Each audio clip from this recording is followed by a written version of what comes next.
What plagued our family was the alcoholism. My dad came from a family that was very abusive, and everybody was an alcoholic.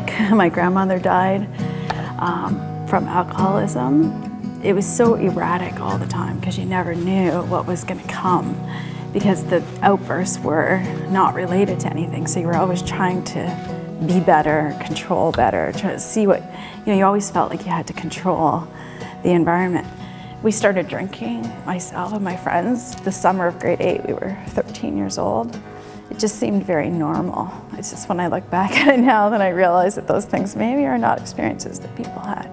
So I got arrested in my workplace, brought out in handcuffs in front of everybody. So it was a totally demoralizing experience. After I'd gotten fired, I got evicted from my house for not paying the rent because we were behind and they wanted to collect and I didn't have it.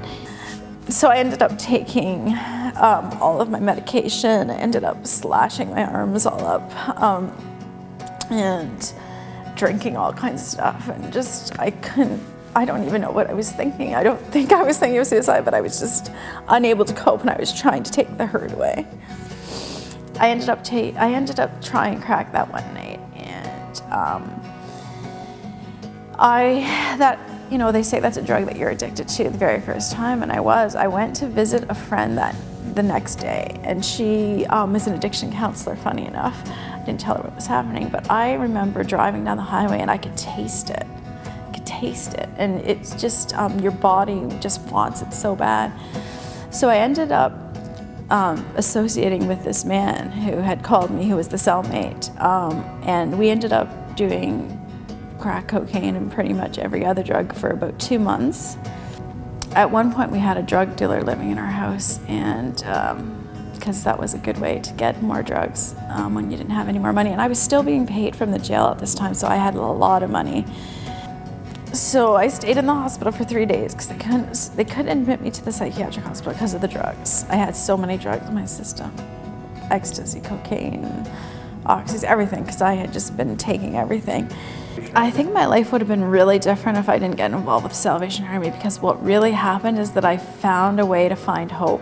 It was a place where, I felt like I was regaining dignity in the sense that, so I got fired from a job and everybody in my life left me and I had no sense of self, and I came here and I started to build a real person.